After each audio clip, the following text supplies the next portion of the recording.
Hi, I'm Alisha Menon, and I'm with TiE Oregon. I'm the youth coordinator. Talk about coordinating for the youth in Oregon. Well, it's been a really great experience so far. I haven't done anything of this sort yet, but we started about in December, I think, and we started talking about starting a youth program, and so far we've come pretty far. We have about 50 members so far in our youth program, which is pretty big for only a few months, and we're looking forward to growing. What are you targeting for the youth? What are the youth interested in? What areas of growth are you moving forward in? Well, as of now, the youth students, high school students, most of them are looking to go to college and get a job. And we're trying to open their eyes to the possibility of entrepreneurship as a career option rather than going to get a job and, the usual path. So right now we're trying to get them interested in entrepreneurship and to sell them on the idea that it's a good idea.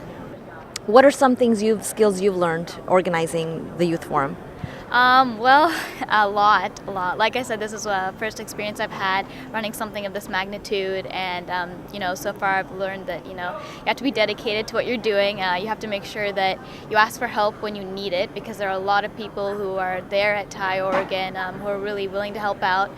And you also need to make sure that you know how to, convince people that entrepreneurship is a good idea. Obviously, it's for the standard high school students, it's kind of far out there, and so you have to be able to bring it to them and make them understand.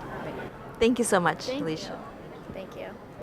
Alisha, tell me a little bit more about Startup Weekend. So basically, Startup Weekend is it's a weekend where a lot of different people come together, and they also try and start a business over the course of one weekend. We had 70 students participate in Startup Weekend at a local high school in Portland, and all of them went off and started their own businesses. And it was fascinating to see all the students really get involved in the different businesses and the path of being an entrepreneur, and really the intensity and amount of work that goes into building a business. I think a lot of students were surprised at how much work it actually took. So, what are some of the tasks that they actually accomplished? What are some of the things they had to do to come up with a business? Yeah, so they had to do a lot of market research for one. I know several teams sent students out to Pioneer Square, which is kind of a place in downtown where a lot of people just hang out. And a lot of the students that went there, they asked a lot of the public questions about whether they would use a certain product. Some students went to the mall, and I know some students went to a university as well, depending on the product that they were trying to sell, of course. And they asked the public questions, and then they went back and they reiterated on their product to make sure that their product, fitted the needs of the people that they were aiming to.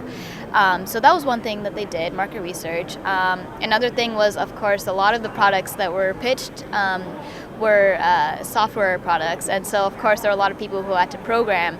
I know students who stayed up till about 5 a.m. in the morning trying to get their program done, because on Sunday evening everybody pitches their idea again after all of the work that's gone over the weekend to a panel of judges, and the winning team of course won a trip to Tiecon.